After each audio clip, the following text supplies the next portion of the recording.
은혜를 망각하면 믿음이 없어진다라는 제목으로 하나님 말씀 증거하도록 하겠습니다. 9절에 보면 거기 난해주가 있죠. 뭐 어떤 사본에는 이게 없다 이렇게 나오고 있지 않습니까? 그러니까 적어도 9절부터 20절까지의 말씀은 독립 단락이라는 거죠. 그래서 가끔마다 이렇게 설교할 때 이게 뭐 14절, 13절까지 끊는 분도 계시는데 그 잘못 끊는 거예요. 이 9절부터 20절까지는 독립 단락이고 독립적인 메시지다 그렇다라는 것입니다. 근데 이거 왜 그렇게 잘라야 되냐 하면은 그 중복같이 보이잖아요. 먼저 1절에도 막달라 마리아가 예수님 부활 증인 되는 거 나오죠. 근데 또 9절에 또 나오잖아요. 막달라 마리아. 그래서 이걸 묶어서 하나라고 생각하는데 그게 아니고 1절부터 나오는 막달라 마리아 얘기는 딴 거고 9절부터는 또 별개 얘기다. 단순 중복이 아니다. 다른 메시지다. 그렇게 이해를 해야 된다라는 것입니다. 그래서 9절부터 20절까지는 한 뭉텅이로 봐야 돼요. 뭉텅이로 봐야 되는데 내용이 뭐냐 하면 중요 메시지가 있다는 거예요. 핵심이 뭐냐? 14절입니다. 예수님이 이거 꼭 붙들어라. 리얼 크리스찬이 되기 위해서는 이것만은 꼭 붙들어야 돼 라고 하는 거. 그래서 14절을 중심으로 봐야 이 9절부터 20절까지 마지막 단락이 풀리게 된다는 것입니다. 14절 한번 읽어봅시다. 시작. 그 후에 11 제자가 음식 먹을 때 예수께서 그들에게 나타나사 그들의 믿음 없는 것과 마음이 완악한 것을 꾸짖으시니 이는 자기가 살아난 것을 본 자들의 말을 믿지 아니함 일러라. 그러니까 핵심은 이거예요. 예수님이 꾸짖었다라는 거예요. 그러니까 리얼 크리스찬이 되기 위해서는 꾸짖는 거와 반대로 되면 된다는 거죠. 뭘 꾸짖었어요? 믿음 없는 것. 또 하나가 뭐예요? 마음이 완악한 것. 그러니까 리얼 크리스찬이 되기 위해서는 믿음 없으면 안 되고 마음이 완악하면 안 된다 그 얘기죠. 믿음이 있어야 되고 완악하면 다 깨야 된다 그 뜻 아니에요. 그러니까 우리에게 주는 규칙과 말씀이죠. 이거 붙들라고요. 그래서 믿음 없는 것에 대해서 설명이 그 위쪽 설명이고 그 다음에 마음이 완악한 것이 그 밑에 나오는 얘기들이에요. 그래서 가는 곳마다 복음 증거하게 될 때 능력이 나타난다. 완악함이 깨져야 그게 가능하다. 그런 뜻이라고요. 그래서 14절의 핵심이에요. 여러분 잘 믿는 성도 되기를 원하십니까? 진짜 리얼 크리스찬, 능력의 크리스찬 되기를 원하십니까? 그럼 믿음이 있어야 되고요. 완악함이 없어야 돼요. 근데 잘 보니까 믿음이 없어. 그럼 꽝이야. 그리고 보니까 너무 완악해. 바로를 보는 것 같아. 그리고 여러분 쓰임받지 못해요. 그러니까 죽어라 해야 될 게 뭐예요? 믿음 주십시오. 완악함이 깨지게 해 주옵소서. 그러면 리얼 크리스찬 크게 쓰임 받는다. 그게 예수님의 오늘 마지막 말씀이라는 것입니다. 이 말씀 붙들고 승리하는 하나님 종 되기를 바랍니다. 그러면 이거 두 가지 살피자고요. 믿음 없는 것이란 게 뭐냐라는 거죠. 믿음 없는 것. 이거 뭐 아무리 쉽게 설명하려고 해도 오늘 좀 자세히 좀 들어가야 될 것 같아요. 믿음이 없는 것. 이게 믿음의 근본이기 때문에 그래요. 먼저 명제를 마지막 설명할게요. 오늘 제목이에요. 은혜를 망각하면 믿음이 없어진다. 그래서 믿음 없는 자라고 할 때는 은혜하고 연관이 크다는 거죠. 은혜를 망각하면 믿음도 없는 거다. 설명하면 이거예요. 두 사람 예를 들잖아요. 마리아 이야기가 나오고 막달라 마리아 이야기. 또 하나는 누가복음 24장에 보면은 엠마오로 내려가는 두 제자 이야기 아닙니까?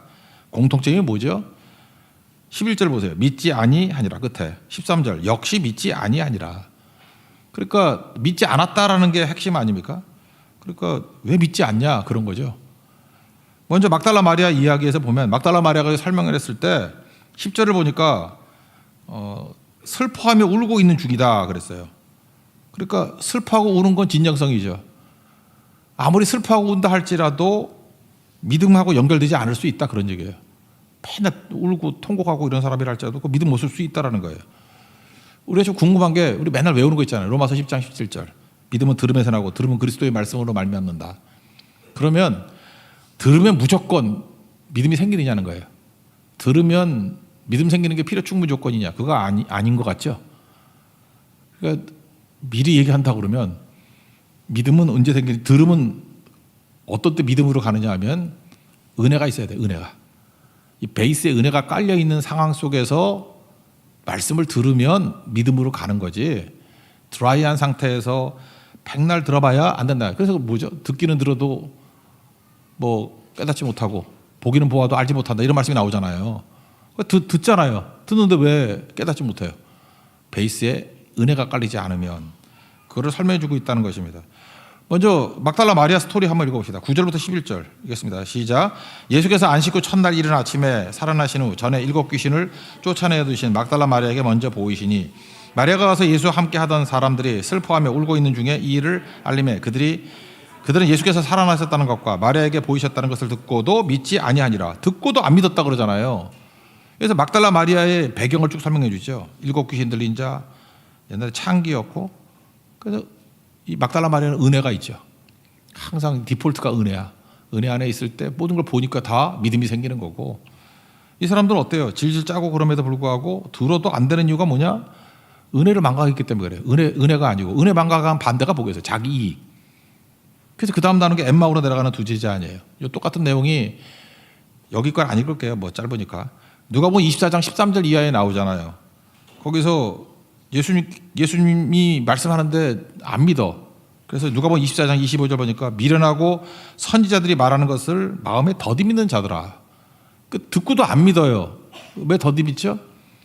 이유가 뭐냐 하면은 예수님이 우리를 구원할 메시아라고 바랐노라 뭐 이렇게 나오죠. 그러니까 그들의 베이스, 마음의 베이스는 뭐가 있어요? 이익. 은혜가 있는 게 아니라 자기 이익이야. 이익의 소망이 사라졌다. 그러니까 들어도 믿음이 안 생겨요. 그게 참 중요한 얘기죠. 우리가 예수를 믿는데 그냥 죽거나 자아가 안 죽고 이익 중심으로 믿어. 뭐 나한테 유리함 중심으로, 복 중심으로, 기복 신앙이라고 그러죠. 그렇게 되면 믿음이 안 생겨요, 잘. 그래서 예수 오래 믿는데도 불구하고 그 메가리가 없는 성도들 가끔 보잖아요. 잘 보면은 정중하고 교양이 있는데 예수는 한 20년 믿었어. 근데 뭐 기도도 없는 것 같고 뭐 안 믿는 것 같지는 않은데 또 믿는 것 같지도 않아. 그죠? 그냥 밥만 먹고 가지요. 뭐 계속 그러잖아요. 그 왜 그럴까요? 그 내면에 들어가면 자아가 하나도 안 죽었어. 그냥 자기 이익 중심이에요. 이익이 생기면 좀 나서고 아니면 빠지고 그런 거라고요.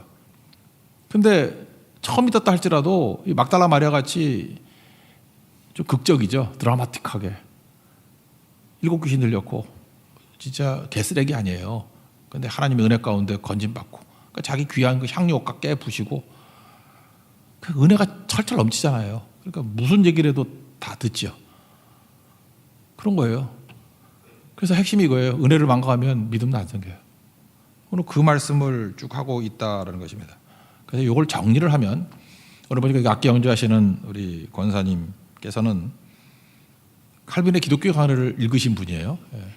그래서 칼빈의 기독교 강요를 좀 설명해 드릴게요. 거기에 나온 얘기예요. 은혜를 망각하면 믿음이 없어진다. 칼빈의 기독교 강요를 중심으로 설명해 줄게요. 믿음이란 게 뭐냐? 은혜에 대한 확고한 지식에서 출발한다 그래요. 어떤 지식이요? 은혜에 대한 확고한 지식. 은혜를 이렇게 설명했습니다. 제가 요약해서 맨날 설명하는데 내가 어떤 존재인지를 아는 거래요. 그냥 요즘식으로 하면 개쓰레기라는 걸 아는 거예요. 나는 내가 누구예요? 나는 쓰레기다. 그걸 좀 고상하게 표현하면 병자입니다. 죄인입니다. 이걸 아주 신학적인 용어로 하면 자격 없는 자입니다. 그게 내 존재를 아는 거예요. 그래서 은혜의 3대 요소가 있죠. 자격 없는 자에게 위로부터 값없이 주시는 것. 위로부터 하나님께서 값없이 주시는 것. 1만 달란트 빚진 자인데 탕감해 주신 것. 감사와 감격이 있죠. 뭐로 탕감해 줬어요? 십자가로. 은혜는 십자가죠. 십자가의 은혜로 말미암아 내 모든 죄악 1만 달란트를 탕감해 주셨다고. 그러니까 감사와 감격이 있는 거 아닙니까? 그 은혜에 대한 지식에서 자연스럽게 나오는 게 믿음이라 그랬어요. 그래서 칼빈의 얘기는 거예요. 은혜 없이는 믿음 없다. 은혜가 뭐예요? 은혜에 대한 지식이에요. 그러니까 그 아는 거죠. 은혜를 아는 지식. 그게 믿음이다 그랬어요. 그러니까 이제 믿음 하나만 단독적으로 얘기하면 안 되겠다는 걸 느끼겠죠. 믿음 어디서 나와요? 은혜와 같이 가는 거라고. 은혜를 아는 지식. 그러니까 들으면서 나오는 거죠. 은혜가 뭔지. 십자가에 대한 지식을 듣는 거. 그때 믿음이 나온다. 그렇게 설명하고 있습니다. 그러니까 이 얘기죠. 그러니까 크리스찬의 대부분의 문제는 뭐냐 하면 지금 예수를 믿는데 어떤 성도가 잘 믿는다, 잘 못 믿는다 이렇게 나오는 거 또는 이상하게 믿긴 믿는데 율법주의 신앙 같다라고 할 때의 문제가 뭐냐 하면은 믿음을 잃어버린 거예요. 근데 내용은 뭐냐 하면 베푸신 은혜를 망각하는 일부터 시작이 된다는 거예요. 그래서 내가 은혜가 메마르고 은혜를 망각했다라고 하는 것은 이 간단한 문제가 아니라니까요. 은혜를 망각하면 곧 믿음도 없어져요. 믿음이 싹 없어져 버려. 안 들려. 그때부터. 뭐 듣긴 듣는데 안 들려요. 은혜 위에 말씀이 떨어져야 믿음이 생기는 건데 은혜가 메말라 버린다고. 그래서 은혜에 대한 지식이 있어야 된다고요. 그게 중요한 거죠. 그래서 믿음은 들음에서 난다라고 하죠. 그리스도의 말씀으로 말미암아 아니라 어디 은혜 위에 그 말씀이 떨어지는 거죠. 그때 믿음이 생기게 된다. 그런 거라는 것입니다. 그래서 막달라 마리아 모델, 은혜를 아는 자 아니냐. 뭐가 떨어지든 간에 다 믿음으로 가지. 반면에 엠마오로 내려가는 두 제자 슬픈 빛을 띄었고 이스라엘을 속량할 자로 바란노라. 특징이 뭐예요? 자기 뜻, 자기 이익. 그랬더니 보고도 듣고도 믿음이 안 생기잖아요. 그래서 예수님이 하신 일이 뭐죠? 성경을 가지고 누가복음 24장 27절 보니까 모든 성경에 쓴 바 자기에 관한 것을 자세히 설명했다. 뭘 설명했을까요? 십자가의 은혜를 설명한 거죠. 세상 죄를 지고 가는 하나님의 어린 양, 내가 너 하나를 살리기 위해서 하나님의 아들이 죽었다라는 은혜의 메시지. 그 은혜의 배경하에 하나님 말씀 들으니까 믿음이 생긴 거죠. 말씀 들을 때 뭐 마음이 뜨겁지 아니하냐 이러지 않습니까? 그러니까 오늘 핵심은 이거예요. 우리는 로마서 10장 17절은 다 외우잖아요. 그건 알고 있죠. 들으면서 믿음이 난다. 근데 또 반대되는 이사야 말씀도 있잖아요. 듣기는 들어도 깨닫지 못하고 보기는 보아도 알지 못한다. 이것도 뭐야? 듣기는 들었는데 왜 깨닫지 못해요? 은혜가 없으면 백날 들어봐야 다 휘발성이에요. 하나도 믿음으로 오지 않는다는 것입니다. 믿어야 되는 거죠. 이거를 간단하게 요약해 놓은 게 바울 서신이죠. 에베소서 2장 8절 9절. 너희는 그 은혜에 의하여, 은혜의 바탕으로 믿음으로 말미암아 구원을 받았으니, 이거예요. 은혜에 의하여 믿음으로 말미암아 구원받았대요. 아시겠죠? 이렇게 은혜와 믿음이, 은혜의 토양에 말씀이 들려와야 믿음이 생기는 거예요. 그래서 구원받는다고요. 그러니까 내게서 난 게 아니고 하나님의 선물이다. 당연한 거죠. 행위에서 난 것이 아니고, 그래서 누구든지 자랑하지 못한다. 뭐 당연한 얘기들 아니에요? 이게 정확하게 믿음이 뭔지를 설명해 주는 얘기예요. 그래서 예수님께서 마지막에 너무 중요하니까 믿음이 뭔지를 설명해 주는 거예요. 예수님의 스토리텔링으로. 사도 바울은 머리가 팍팍 도니까 논리적으로 설명해 준 거고. 이해가 되시죠? 믿음은 그런 거라고요. 은혜의 강 위에 말씀이 떨어졌을 때 믿음이 생기는 거라고. 그러니까 우리가 해야 될 일이 뭐죠? 항상 은혜를 바라는 마음으로 불쌍히 여겨 주십시오. 그리고 말씀 들으면 쭉쭉 빨아당기겠죠. 믿음이 일치월장하게 된다. 그러니까 반대로 은혜를 절감하게 되면 어떤 일이 벌어져요? 한 구절 말씀을 가지고도 역사하는 믿음이 되겠죠. 엄청난 믿음이 되겠죠. 그래서 은혜 위에 믿음이 떨어지면 어떤 일이 벌어져요? 평안이 임하겠지. 뭐. 일단 마음 상태가 좋을 거 아니에요. 은혜 강이 흐르니까. 항상 따뜻하고 감격 있고 부드럽고. 근데 언제 은혜가 이렇게 싹 메마르죠? 나 중심으로 갈 때. 염려, 걱정, 두려움, 근심, 나. 약 먹어야지. 우울증 약 아니면 뭐 무슨 약 먹어야지. 뭐 불안증 약 먹어야지. 이제 누구나 다 그렇게 돼요. 그 은혜죠, 은혜. 은혜가 있어야 듣는 말씀이 파워가 있다고. 그래서 항상 우리가 구해야 될 게 하나님의 은혜라는 것입니다. 은혜가 임하면 아까도 은혜의 힘입니다고 나오잖아요. 뭐 세상에는 어쩔 수 없다 그러잖아. 거기 나오는 가사들이 다 그거 아니에요. 뭐 두려워서 나는 할 수 없이 이렇게 됐어요. 다 어쩔 수 없다는 거 아니에요. 예수님도 그랬잖아요. 뭐 마음은 원이라되 육신이 약해서. 누가 이렇게 잘 되는 게 보이면 시기 질투심 때문에 못 견디겠어. 화가 나서 견딜 수가 없어. 불안해서 견딜 수가 없어. 두려워서 견딜 수가 없어. 그래서 우리는 전부 다 하는 얘기가 뭐야? 은혜가 메마르면 제일 많이 쓰는 말이 뭐냐면 어쩔 수 없음에 굴복하는 모습이 나온다고. 근데 은혜의 강 가운데 하나님 말씀을 들으면 믿음이 생기니까 믿음이 이긴다 그러잖아요. 세상을 이기는 이김이 우리의 믿음이라 그랬죠. 믿음이 어떻게 이겨요? 내가 죽고 내 안에서 예수의 능력으로 사니까 이기는 거지. 그죠? 그래서 예수님의 마지막 말씀이 그거예요. 믿음으로 좀 이겨라 세상 좀. 그러면 믿음이 있으니까 어마어마한 일 하겠죠. 요한복음 말씀엔 그런 말씀 있잖아요. 14장 12절에 나를 믿는 자는 내가 하는 일도 same 할 거고 아마 그보다 더 큰 일 할 걸? 뭐 이렇게 말씀하잖아요. 그죠? 그 믿음은 평안도 임할 뿐만 아니라 그 다음에 어쩔 수 없는 일에 굴복하지 아니하고 뭐 그 정도가 아니에요. 예수님 레벨에서 일을 하고 그보다 더 큰 일도 한다고 주님이 약속해 주셨습니다. 그러니까 믿음으로 승리하는 종이 될 수 있겠죠. 그러니까 예수님 지금 그림을 그려주는 거예요. 야, 내가 니네 리얼 크리스찬이 되려고 그러면 믿음 없는 것만큼 한심한 게 없어. 내가 모든 거 다 준비해놓고 십자가 지고 성령 보내주고 모든 거 다 준비해놨으니까 믿음 없음, 이거 한심한 짓 하지 말고 믿음 붙들고. 믿음은 어떻게 나와요? 은혜의 바탕 위에 잠깐 들으라는 거예요, 말씀을. 거기에 하나님 말씀이 들어지면 믿음이 생기게 되는데 이 믿음은 어마어마한 역사가 있다. 그래서 우리 목표가 뭐가 돼야 됩니까? 믿음이 있음. 믿음이 역사하는 하나님의 거룩한 종 되기를 축원합니다. 이게 예수님 첫 번째 메시지예요. 그러니까 9절부터 20절까지가 그 얘기죠. 앞부분 얘기. 또 하나는 마음의 완악함이겠네. 마음의 완악함. 완악함이 뭔가? 이것도 뭐 14절 거기 뒷부분 보세요. 그들의 믿음 없는 것과 마음이 완악한 것을 꾸짖으시니. 완악함이란 건 뭐 완고하다, 고집 뭐 이런 건데 틈이 없는 상태예요. 내 마음이 틈이 없어.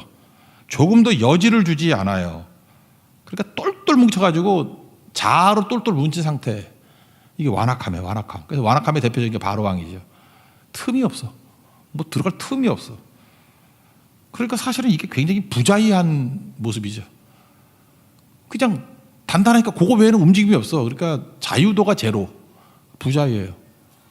뭐 틈이 있어야지 뭐가 될 거 아니에요. 그러니까 이런 사람들은 겉으로 볼 때 되게 강해 보여요. 자기 확신이 강한 사람 같이 보여요. 근데 자기 확신이 강한 사람이 아니라 틈이 없는 사람이지. 답답한 사람이지, 답답한 사람. 자기 견해에 붙들려 사는 사람. 자기 고집에 붙들려 사는 사람. 그러니까 이런 사람, 완강한 사람은요, 완고한 사람들은, 완악한 사람들은 생각보다 둔감해요. 왜? 자기가 아는 것만 느끼고 나머지 못 느껴. 그래서 되게 둔감해요. 그리고 왜 둔감하냐면 이 사람은 변화를 못 받아들여요. 하나도. 그 나이 들어가면서 그 고집불통 영감탱이들이 이렇죠.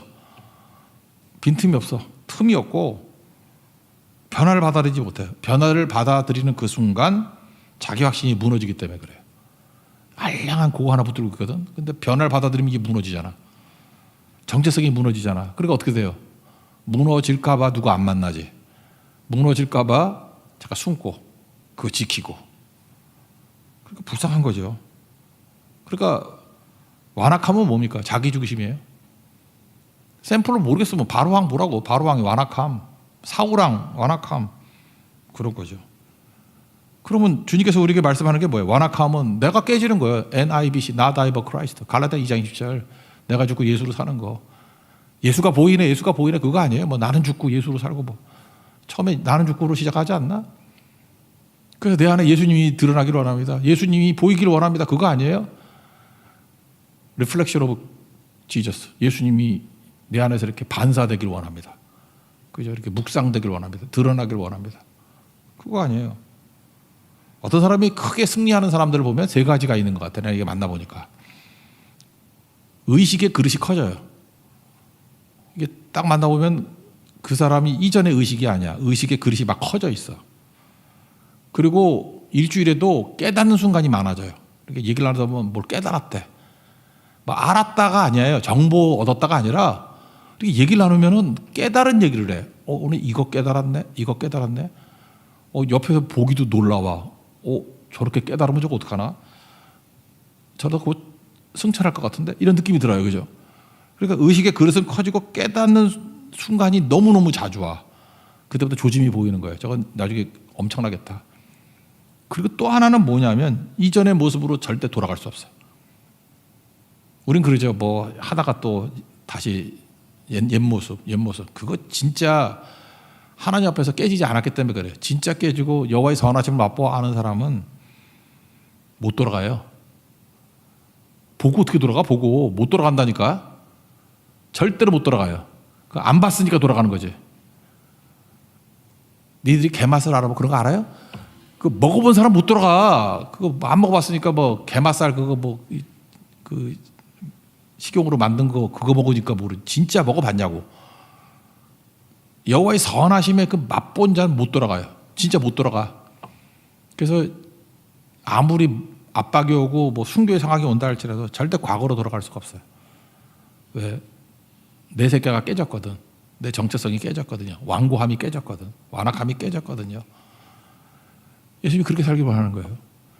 예수님이 제자들 복음서에서는 막 엎어서 자고 실수도 하고 막 그러지만 가룟유다 죽고 난 다음에 11명의 제자 다 순교했잖아. 세례 요한도 순교적인 삶 90세 넘게 살다가 반모섬에서 영광도 보고 그랬잖아요. 거기서 옛 모습으로 돌아간 사람이 있어요, 없어요? 한 명도 없어.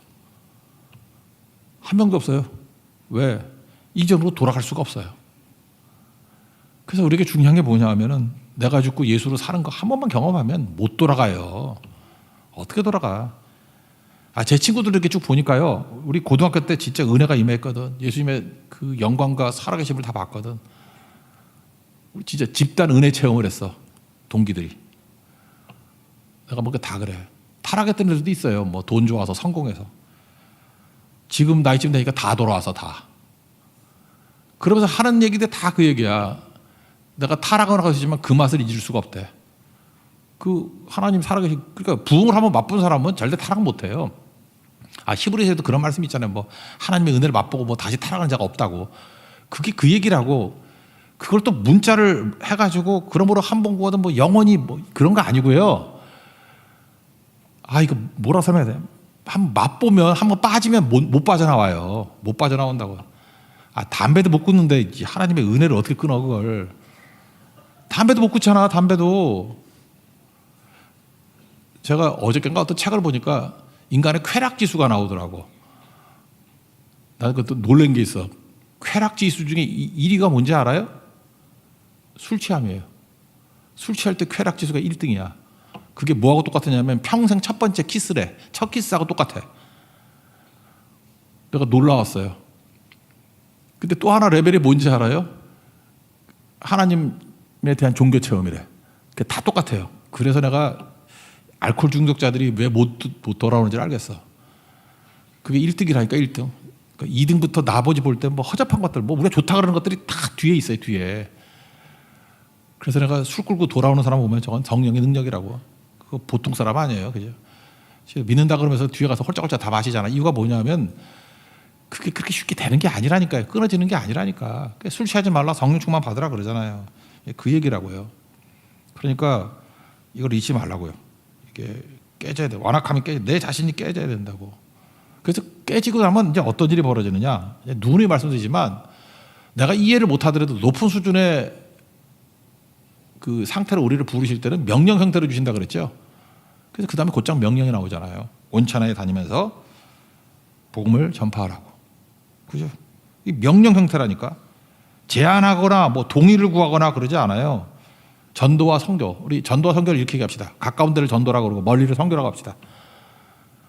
전도와 선교예요. 그걸 위해서 우리가 부르심이 왔다. 15, 16절입니다. 이게 완고함이 깨진 사람이 명령 받아들일 때 나타나는 모습이라고. 15, 16절입니다. 시작. 또 이르시되 너희는 온천에 다니며 만민에게 복음을 전파하라. 믿고 세례를 받는 사람은 구원을 얻을 것이요 믿지 않는 사람은 정죄를 받으리라. 잘 보세요. 완고함이 깨지지 않은 사람은 교회 예배도 나와. 뭐 어떤 때는 기도에도 끌려 나와. 빵 먹으려고. 뭐 그럴 수도 있어. 선교는 못 가요. 선교는 못 간다니까. 이 자가 깨지기 전엔 못 가. 묘해. 간다 그러고도 못 가. 월요일 날 떠나는데 토요일까지 간다 그러고도 못 가. 무슨 일이 생기기를 원해. 생겨. 못 가요. 그걸요, 여러분들, 저 사람이 이제 마음이 약해서 그래요. 완고해서 그래요. 마음이 완악한 사람. 못 가요. 왜? 하나님께서 우리에게 동의 구하지 않았거든. 순종을 요구하는 거거든요. 여기서 중요한 개념인데, 우리 같으면 이 제자들, 허접한 사람들 아닙니까? 갈아치우고 싶죠? 사람 멤버 바꿔서. 그래서 중요한 메시지예요. 자기 부인과 자기 십자가만 있으면 허접한 사람 돼요. 그래서 사람의 자질에 대해서 너무 논하지 마. 아무리 허접해도 괜찮아요. 내가 죽고 예수로 살면 돼요. 다 된다는 거예요. 예수님께서 힘주시기 때문에 그래요. 그래서 미련해 보여도 자아가 죽은 사람은 순종이 가능해요. 여러분, 순종이 의지인지 알죠? 순종해서 나에게 순종할 의지를 주십시오. 아니에요. 내가 죽었다는 뜻이에요. 내 완고함이 죽으면, 내가 죽으면 순종이 되는 거예요. 죽기 전에는 순종 안 돼요. 죽는 거예요, 죽는 거. 그래서 전도에 미련한 거 누가 할 수 있죠? 내가 죽은 자가 그거 할 수 있는 거예요. 내가 살아있는 사람은 이 바보 같은 짓에서 못 한다고. 그러면 순종하는 자에게 주신 게 뭐예요? 그 다음에 능력이 온다는 거예요. 능력은 전도하면 오는 패키지예요. 17절 18절 읽겠습니다. 시작. 믿는 자들에게는 이런 표적이 따르리니 곧 그들이 내 이름으로 귀신을 쫓아내며 새방언을 말하며 뱀을 집어올리며 무슨 독을 마실지라도 해를 받지 아니하며 병든 사람에게 손을 얹을지라도 나으리라 하시더라. 이게 첫 번째 선교 갈 때 이런 일이 되게 많아요. 제 기억에 귀신 쫓아내는 게 제일 많았던 게 제가 이전 교회 있을 때 통영선교였어. 거기 점집 쫙 있었는데 가가지고 전도할 때마다 하여튼 그때는 뭐 하루 저녁에도 뭐 그 무당들이 와서 예수님 믿고 영접하고 막 찬송 부르고 그래서 난 그 일상인 줄 알았어요. 근데 그때가 특별한 은혜더라고. 초창기 때 그랬어요. 막 그런 일을 벌어지고. 여기 새방언을 말한다 그러죠. 제가 최근에 이걸 경험했는데 제가 자랐던 교회에 제 2년 후배가 있어요. 얘가 딴 건 다 잘하는데 어학이 안 되는 애야. 제가 알거든요. 그렇게도 어학이 안 돼. 뭐 영어도 딴 건 다 잘하는데 영어가 그렇게도 안 돼. 어학이 안 되는 애야. 하여튼 얘는. 십몇 년을 해도 어학이 안 돼. 근데 이게 헌신한 게 있어가지고 중국 선교사로 갔네. 그래서 운남성 쪽에서 있었거든. 근데 추방당했어요. 근데 내가 놀랬던 게 뭐냐면 그때 그 교회 직구할 때 우리 부모님이 거기 가서 교회도 직구 그랬었는데 우리 어머니가 놀라면서 하는 얘기예요. 그 친구가 중국어를 잘하더래. 그리고 중국어로 설교를 하더래. 여러분 웬만큼 영어 하는 목사님들도 미국에 있는 목사님들도 생각보다 영어로 기도할 수 있는 분 몇 명 없어요. 외워서 더듬더듬 하는 경우는 있지만 기도 잘 안 해요. 내가 미국에서도 20년 넘게 살아도 영어로 설교하는 목사님 100명에 하나 있을까? 내가 이렇게 설교하니까 아니면 반박을 해보라고. 별로 없어요. 그러니까 그 친구도 오리지널 한국 사람이야. 안 돼, 언어가. 그런데 그 오지에 가서 있었더니 거기가 이렇게 이게 없는가 봐. 나시족이라 그러나 나시. 이게 없는가 봐. 이게 농담이에요. 이름이 나시족이야. 거기서 하는데 언어가 되는 거예요. 설교하고 분명히 보고 온 사람들이 다 그래요. 설교받고 은혜 받고 눈물 흘리고 예수 믿고 오더래. 그게 새방언이에요. 하나님께서 말할 능력을 줬죠. 최근에 나를 더 놀라게 만들었던 건 뭐냐면 이것 우연의 일치인지 모르겠어. 추방당해가지고 난 어디 갔나 그랬더니 네팔에 갔는가 봐. 추방당해가지고. 그래서 네팔에 갔다는 소식을 얼핏 들었는데 우리 같이 통역하고 같이 동역하는 게 코이오니아 교회 쩐드라 목사님이죠. 쩐드라 교회 사진에 제 후배가 거기 있더라고. 근데 놀랬어. 그러면서 쩐드라가 뭐라고 설명했냐면 이분이 뭐 한국 선교사님인데 뭐 네팔어로 이렇게 번역한 거 봤어요. 네팔어로 설교를 그렇게 잘하시는 분이래. 난 또 한 번 기절할 줄 알았어요. 그 어학이 안 되는 친구가 중국어로 선교가 되더니만 추방당하고 얼마 안 됐거든요. 여러분 그 네팔어 보면 그 동그라미 많고 해가지고 막 토하지 않아요 그거? 근데 그거 내가 알기로 한 2년밖에 안 돼서 코로나 때 갔거든요. 2년 3년밖에 안 됐는데 그분이 설교로 네팔 사람들을 죽기로 돌이키고 있다고. 이거 능력 받은 거 아니에요? 이게 새방언이라고. 새방언. 능력 받은 거야. 내가 그 친구를 알아요. 그리고 여러분 어학은 언제 잘 되죠?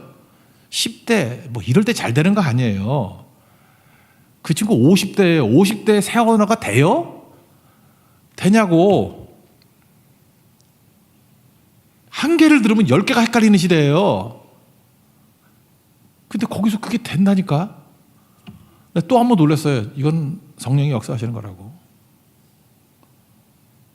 이번에 쫑이 그 풍성강도 가서도 좀 그런 일이 벌어졌으면 좋겠어요. 정말 귀신 들리고 그런 사람이 오면 여러분 평지도에 가서 기도하세요. 손을 놓고 기도하면 귀신이 쫓겨나갈 거고 뭐 혹시 모르겠지만 뱀이 오면 잡으세요. 그러면 다 죽고. 그죠? 멜리데 섬에서 몰타 섬에서 바울도 그랬잖아요. 그 불재에다가 뭐 와가지고 부르는데 보통 때 뱀 모아놓고 하면 죽어요. 근데 그냥 자연스럽게 하다가 물리면 툭툭 털고 나가고 그래서 화관 들고 와가지고 막 제사 드리면 옷을 찢고 그죠? 그래서 선교티가 필요한 거라고. 옷을 탁 찢으면서 5,000원이잖아. 찢고 그죠? 하나님께 영광 돌리라고. 그런 게 필요한 거라고요. 진짜라고요. 여러분들 이번 기대하십시오. 나 기대가 되거든요. 여러분들 이런 역사가 벌어져요. 하나님 앞에 순종하고 나아가면 능력은 하나님께서 다 부어주신다. 우리나라에 왔던 지금 선교사님들 보세요. 다 30, 40대 아니에요. 어느 안 되는 나이거든. 근데 각 나라 가서 다 해. 보면 그건 내가 보다 기적이에요. 하나님 능력 주신 거라고. 여기서 그렇게 공부 잘했던 사람도 아니에요. 어학 됐던 사람이 여기서 영어 못하던 사람들이에요. 근데 가면 돼. 이상하게. 그 능력 아니에요. 능력. 묘해요. 그 교민보다 잘해. 그러니까 선교할 때 그런 능력을 주신다고. 우리나라에 왔던 선교사들도 뭐 한국어 교본이 있었겠어요? 뭐가 있었겠어요? 그냥 왔다가 한국말 배우고 선교해가지고 한국 교회 부흥의 기초를 이룬 거 아닙니까? 하나님의 능력을 주신다. 잊지 말라고요. 예수님이 승천하셨습니다. 보좌 우편에 앉으셔서 우리가 선교할 때 동행해 주신대요. 그래서 교회는 그래요. 무조건 선교하는 교회가 돼야 돼요. 선교 없으면 교회도 아닙니다. 주님의 지상명, 마지막 명령이 뭐예요? 온 천하에 다니면서 만민에게 복음을 전파하라. 그거 아니에요? 이거 안 하고 교회는 양육도 아니고 구제도 아니고 뭐 딴 거 다 아니에요. 그 2차, 3차지. 교회 존재 목적은 선교에 있습니다. 주님의 지상명이 가장 큰 명령. 19절 20절 읽겠습니다. 시작. 주 예수께서 말씀을 마치신 후에 하늘로 올려지사 하나님 우편에 앉으시니라. 제자들이 나가 두루 전파할세. 주께서 함께 역사사 그 따르는 표적으로 말씀을 확실히 증언하시니라. 이거 보세요. 하늘에 올라가시고 보좌 우편에 앉아 계시잖아요. 그리고 제자들이 나가서 두루 전파하고 선교하고 할 때마다 함께 역사하셔서 그 따르는 표적으로 말미암아 확실히 증언하신대요. 따르는 표적이 있어요, 없어요? 있죠. 성경이 이런 거라고요. 그래서 맨날 여기서 처박혀 있으면서 무슨 하나님의 표적을 보기를 원하고 능력을 보기를 원해요. 제일 어려운 데 가서 부딪혀야 된다고. 부딪히고 붙들면 능력 가운데 임하게 된다고요. 여러분, 전도할 때 목사가 잘하겠어요? 성도들이 잘하겠어요? 누가 더 잘해요? 우리 목사들이 맨날 핑계대는 거 있는데 양이 양을 낳지 목자가 양을 낳냐 그러더라. 그 목사들 핑계야. 근데 그것도 맞긴 맞아. 그죠? 양이 양을 낳지 목자가 양을 낳아? 낳은 거 키우는 거지. 그거 말고 제가 최근 거라고 생각해 보니까 요즘에 제가 이렇게 뭐 선교사진에 이렇게 만나는 분, 목사님들 만나는 분이 있어서 식당을 자주 가는데 요즘에 이렇게 맛있다 그런 거 뭐 쓰고 그런 거 있잖아요. 그죠? 여러분 어떤 음식을 먹고 난 다음에 주인이 맛있다라고 쓰는 집도 있더라고. 내가 알거든. 우리 교인이야. 자기 주인이 지가 맛있다고 막 그건 그렇게 리플라이를 달면 그거 사기 아니야? 좋다고요. 근데 고객이 맛있다 그러면 진짜 맛있는 거죠. 제가 볼 때 그 목사가 그런 것 같아요. 목사가 야 참 좋아 그러면 그거 가짜인 것 같아. 그 주인이잖아. 근데 여러분들은 고객 아니에요. 고객들이 좋다 그러면 진짜지. 더 이상 핑계 안 될 테니까 열심히 전도하라고. 알겠죠? 저도 기도하고. 그러니까 목사가 할 일은 이거 같아요. 그냥 목숨 걸고 설교 준비하고. 그죠? 전도에 오면은 말씀을 증거하고 양질의 꼴을 먹여야 될 거 아니에요. 성도들은 죽어라 또 데려오고 옛날에 그 구두 닦기 할 때 그런 거라고. 서로 역할 분담돼 있었다고. 찍새는 구두 갖고 오는 거야. 찍새들. 저는 딱새예요. 침 발라가면서 닦는 거야 열심히. 찍새가 있어야 딱새가 있지. 교인 그런 거라고. 그래서 온천에 다니며 복음을 증거하라. 제 친구가 지금 영국 가 있습니다. 어떤 교수 있는데 뭐 교인들이 20명 끌고 갔더라고. 그런 얘기를 하네. 웨스트민스터 교회에 갔대요. 런던에 가가지고 거기 막 설명하더래. 우리나라 국립묘지 같은 데죠.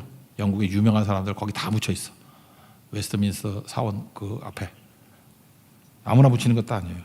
근데 우리 멤버 중에 한 사람이 제 친구 멤버 중에 20명 가던데 참 기가 막히게 질문을 했어요. 손을 들면서 가이드한테. 이 교회에서 금년에 구원받은 사람이 몇 명입니까?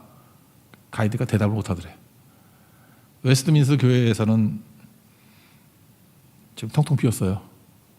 그냥 관광지가 됐다고. 그런 질문 한 사람 아무도 없지. 금년에 구원받은 사람이 몇 명입니까? 답을 못하더래. 그러면서 제 친구가 그런 얘기 하더라고요. 이렇게 전도하는 사람 없는 웨스트민스터 교회보다 자기가 다니는 교회가 더 좋대. 거긴 전도한대요. 우리도 자부심 가집시다. 그 얘기 들으면 웨스트민스터 교회보다 새 교회가 더 좋죠. 우리 열심히 전도하잖아요. 그러니까 우린 전혀 웨스트민스터 교회가 부럽지 않습니다. 부럽지가 않아. 부럽지가 않아. 장기하여 나는 하나도 부럽지가 않아. 뭘 부러워야 돼요? 복음 증거하는 걸 부러워할 줄 알아야 된다고. 그래서 오늘 두 가지 얘기하겠습니다. 마음의 완악한 것. 내가 깨지지 않으면 부자유한 상태로 고집 부리다가 지옥 가는 거예요. 그래서 예수님이 그러잖아요.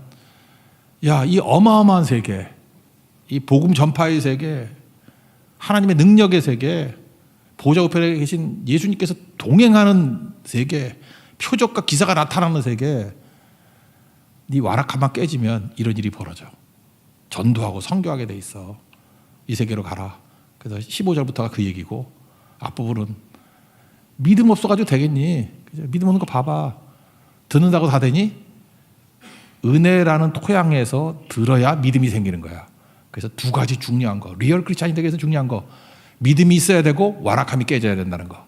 최악은 뭐냐? 믿음 없음과 마음이 완악한 거. 이것을 꾸짖는 예수님의 음성을 듣고 우리도 살아있는 믿음으로 거듭나는 믿음의 종 되기를 축원합니다. 자리에서 일어나겠습니다. 나를 부르신 주 찬양하겠습니다.